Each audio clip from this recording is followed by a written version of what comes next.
Dear students, welcome to mathematics lectures. Today we are going to start the second part of lecture number 12 on differential equations. So in last lecture we studied the Euler-Cauchy equation, which was a homogeneous differential equation, and we solved that differential equation and find its general solution. Today we are going to discuss the procedure for solving a non-homogeneous Euler-Cauchy equation.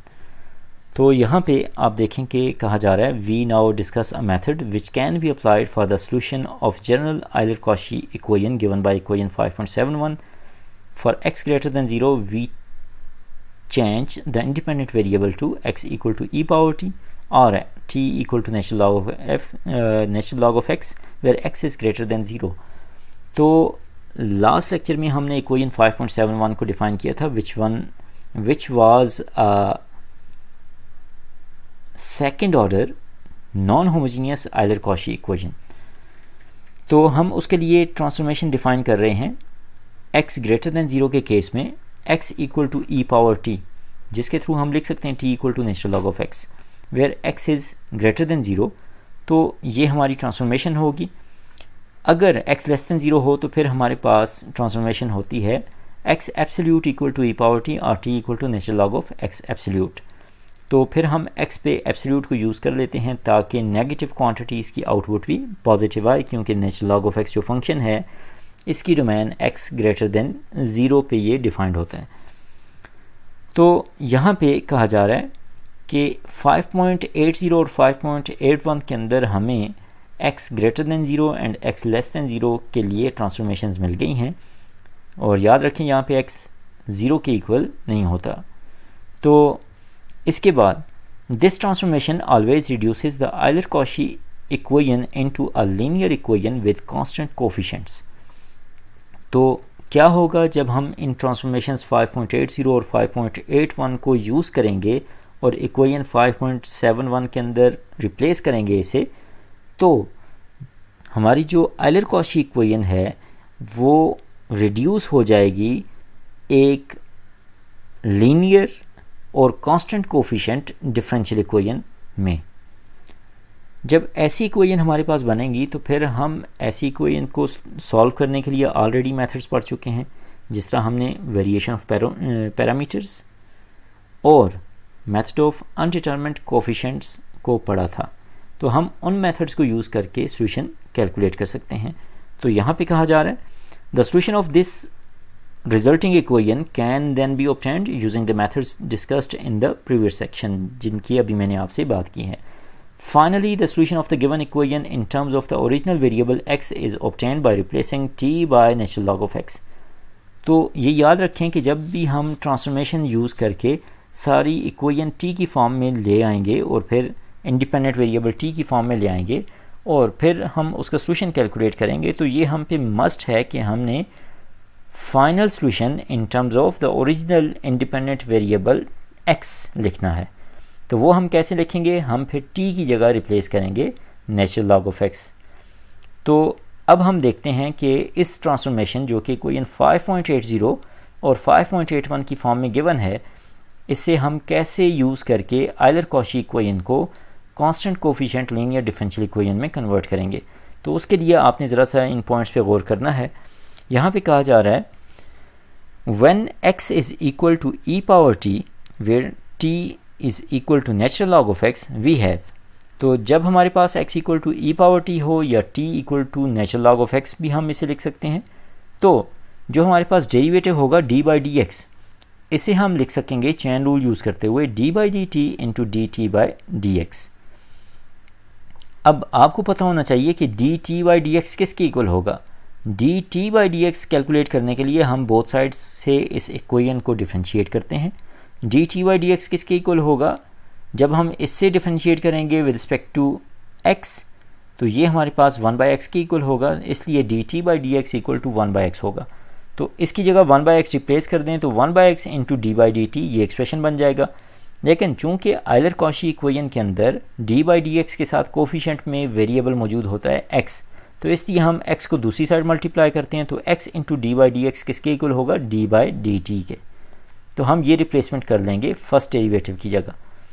इसके बाद second derivative के case में d2/dx2 is equal to, तो आपने क्या करना है, आपने इस इक्वेशन के अंदर जो एक्सप्रेशन है इसे बोथ साइड से डिफरेंशिएट कर दें विद रिस्पेक्ट टू x। तो 1/x भी x का फंक्शन है और t भी हमारे पास x का फंक्शन है, क्योंकि t equal to natural log of x है। तो यहाँ हम प्रोडक्ट रूल अप्लाई करेंगे। फर्स्ट फंक्शन का डेरिवेटिव 1/x का derivative with respect to x minus 1/x power 2 और d/dt as it is plus 1/x as it is into derivative of d/dt with respect to t। तो यहाँ आप chain rule with respect to x chain rule apply करें तो ये expression ये बन जाएगा d/dt इंटू d/dt और इंटू dt/dx। अगैन dt/dx किसके इक्वल है, 1/x के, तो ये मल्टीप्लाई होकर 1/x पावर 2 बन जाएगा। तो हमारे पास टोटल एक्सप्रेशन होगा minus 1/x power 2 into d/dt plus 1/x power 2 into d2/dt2। यहाँ से x पावर 2 जो हमारे पास डी न्यूमरेटर में कॉमन निकल रहा है उसे दूसरी साइड मल्टीप्लाई कर दें, तो एक्सप्रेशन बन जाएगा x power 2 into d2/dx2 is equal to d2/dt2 minus d/dt which is equal to d/dt into d/dt minus 1।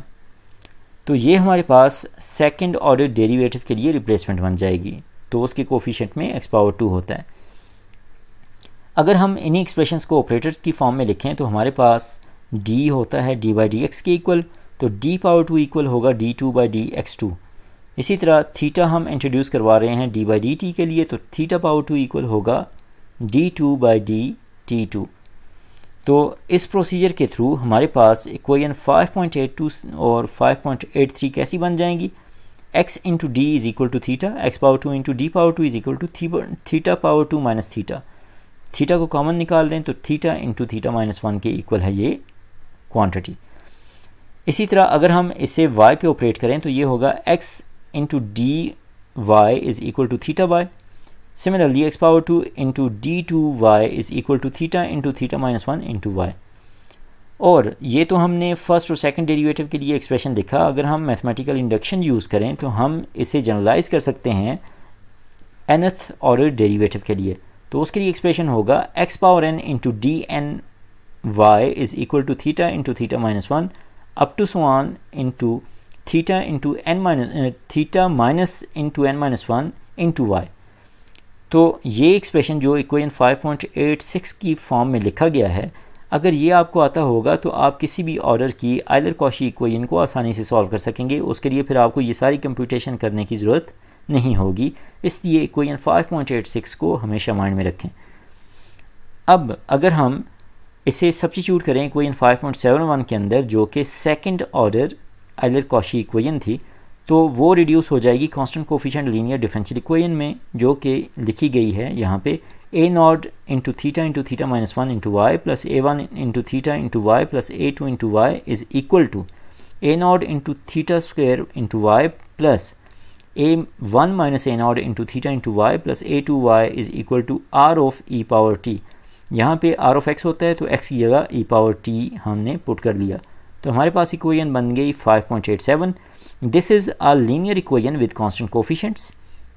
ये आपको क्लियरली नज़र आ रहा है यहाँ पे a0 a1 up to a0 a1 हमारे पास और a2 ये सारे कांस्टेंट्स हैं। The method described in the previous section can be applied to find its solution. तो हम इस इक्वेशन 5.87 को method of variation of parameters या मेथड ऑफ अनडिटरमिनेड कोफिशिएंट्स के थ्रू सॉल्व कर सकते हैं।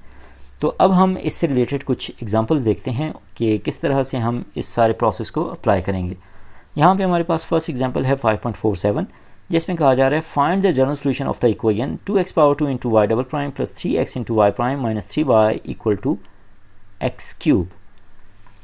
तो ये हमारे पास आइलर कॉशी इक्वेशन है, सेकंड ऑर्डर की, नॉन होमोजीनियस है। यहाँ पे अब सॉल्व करने के लिए हम ट्रांसफॉर्मेशन यूज़ करेंगे x equal to e power t, ताकि ये differential equation constant coefficient differential equation में कन्वर्ट हो जाए।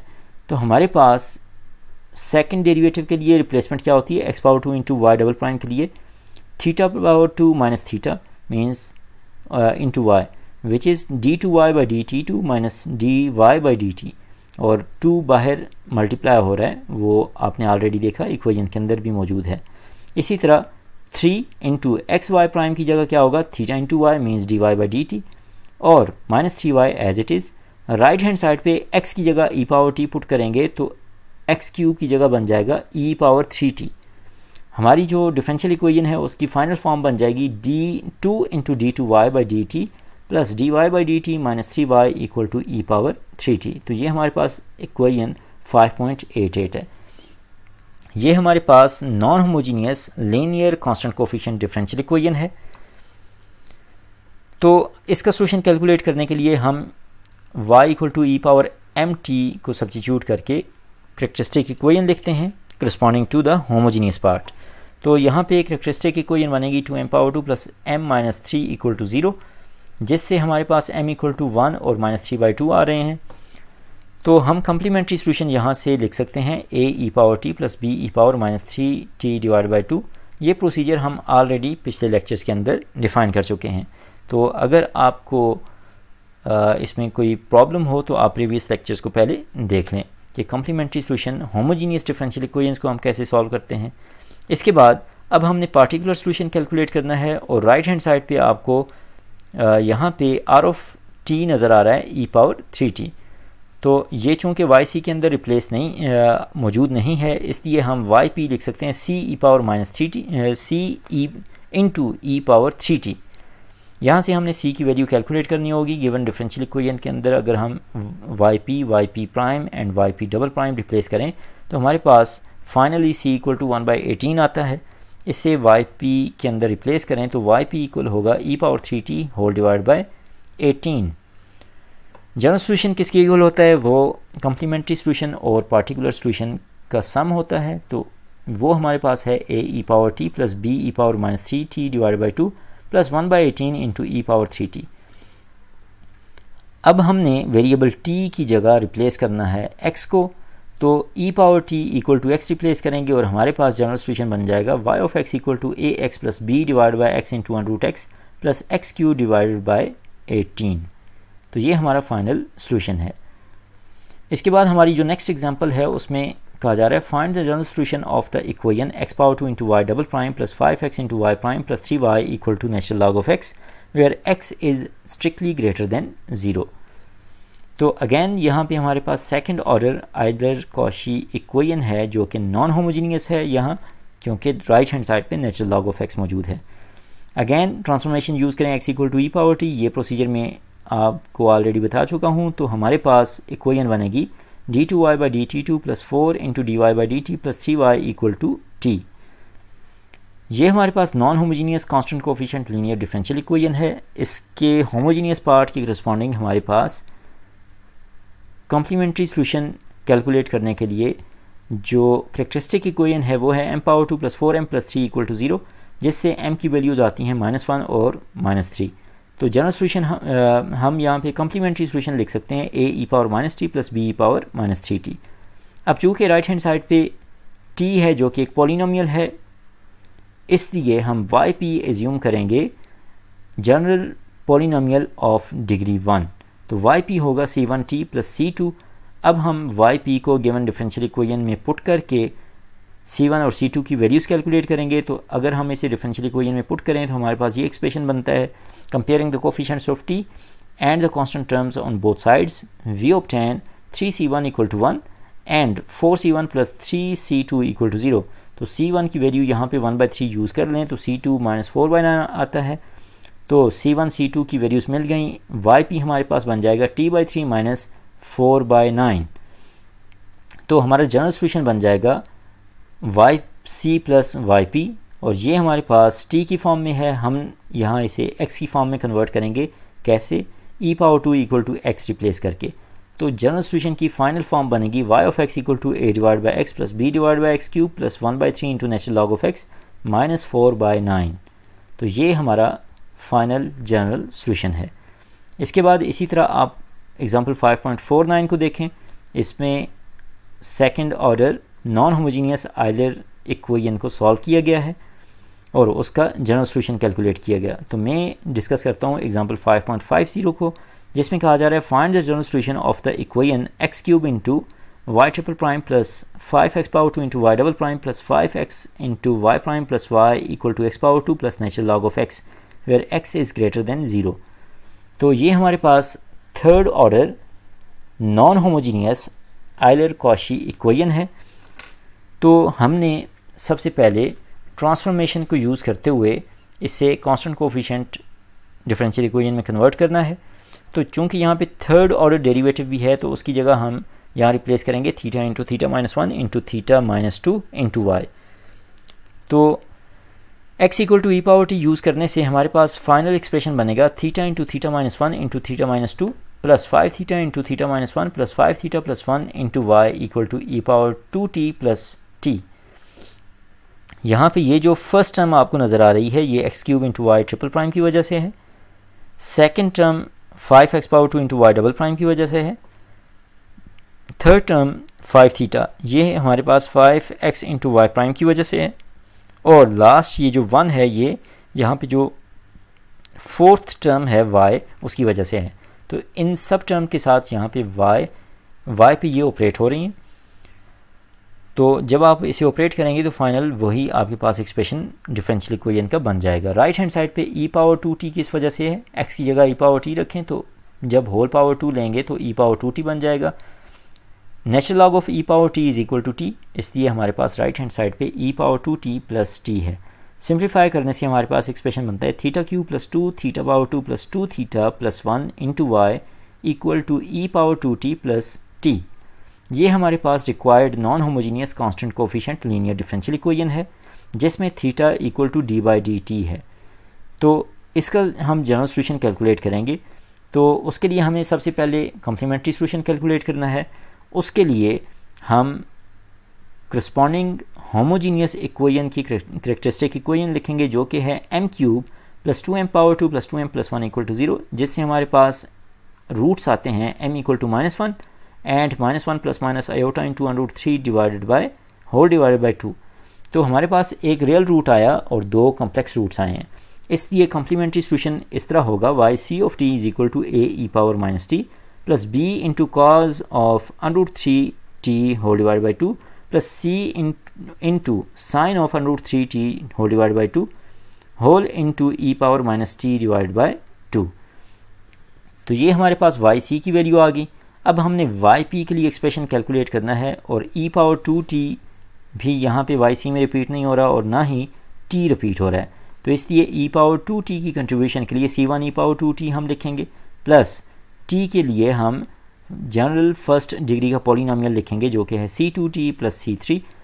अब हम वाई पी को गिवन डिफरेंशियल इक्वेशन में पुट करके c1 c2 c3 की वैल्यूज़ कैलकुलेट करेंगे जो कि आ रही हैं c1 equal to 1/21, c2 equal to 1 and c3 equal to -2। ये हम जो मेथड यहाँ पे यूज़ कर रहे हैं ये मेथड ऑफ अनडिटरमिनेड कोफिशिएंट्स कहलाता है, जो कि हम last lecture means lecture number 11 के अंदर डिटेल में डिस्कस कर चुके हैं। तो अगर आपको ये सॉल्यूशन कैलकुलेट करते हुए कोई प्रॉब्लम आ रहा हो तो आप पहले लेक्चर नंबर 11 को डिटेल में देखें, उसके बाद आप फिर इस लेक्चर को देखें। यहाँ पे वाई पी हमारे पास आ गया 1/21 इंटू ई power 2t plus t minus 2। General solution हमारे पास y c and y p का सम है। तो हम यहाँ पे जनरल सॉल्यूशन को देखें तो ये t की फॉर्म में लिखा हुआ है, तो हमने final answer in terms of x calculate करना है, इसलिए हम यहाँ पे e power t equal to x replace करेंगे।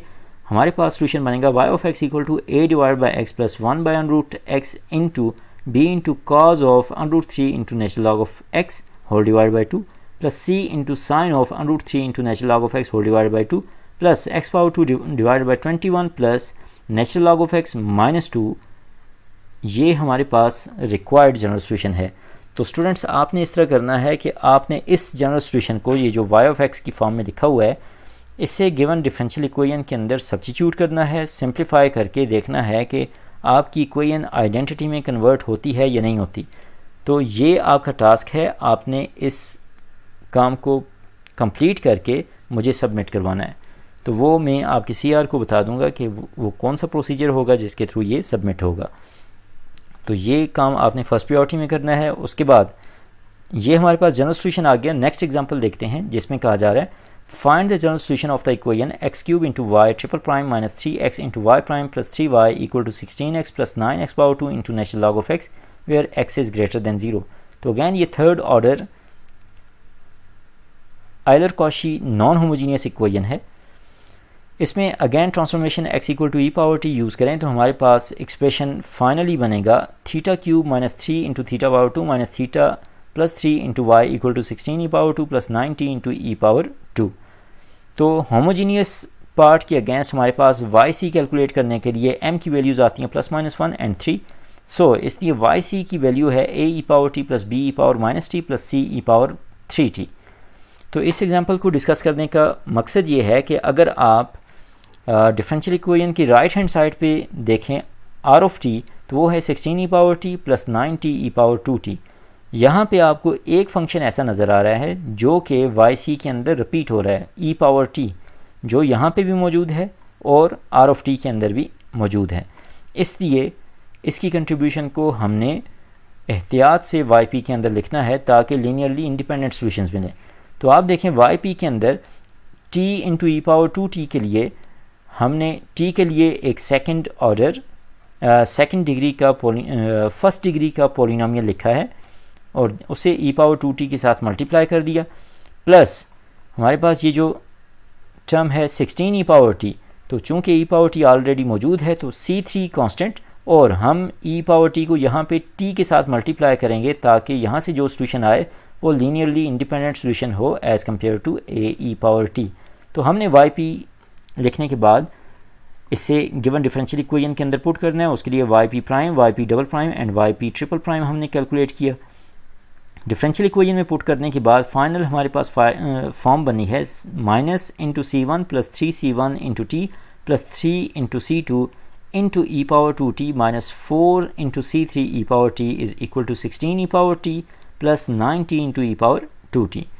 Comparing both sides, we obtain c1 plus 3c2 equal to 0, minus 3c1 equal to 9 and minus 4c3 equal to 16।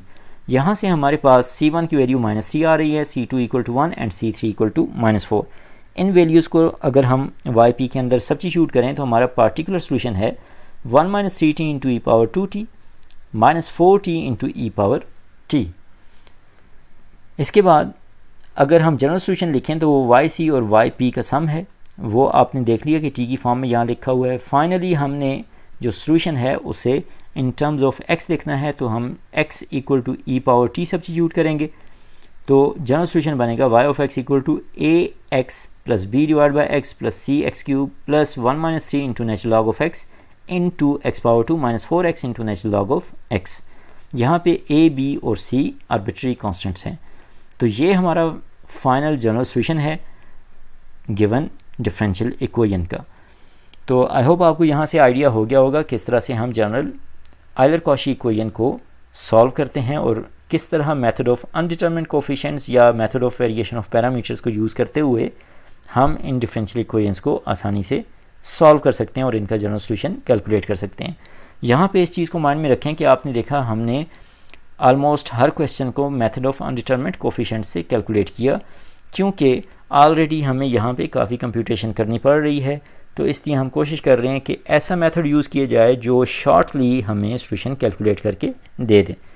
अगर आप चाहें तो आप method of variation of parameters को यहाँ use कर सकते हैं, लेकिन आप देखेंगे कि कई प्रॉब्लम्स के अंदर वो मेथड काफ़ी लेंथी होगा, इसलिए आप इस चीज़ को सोच समझ के मेथड को अप्लाई करें। नेक्स्ट यहाँ पे ये जो एक्सरसाइज 5.6 है इसके अंदर मौजूद इन क्वेश्चंस को आप देखें, इनमें से कुछ को अटैम्प्ट करें, कोशिश करें कि यहाँ से फोर्थ ऑर्डर डिफरेंशियल इक्वेशन से रिलेटेड भी क्वेश्चन सॉल्व करें और देखें कि आपका जनरल सोल्यूशन जो आ रहा है वो गिवन डिफरेंशियल इक्वेशन को सेटिस्फाई करता है या नहीं करता। तो नेक्स्ट जो हमारा लेक्चर होगा उसमें हम अपना नेक्स्ट टॉपिक डिस्कस करेंगे। Thanks for watching, see you in the next lecture.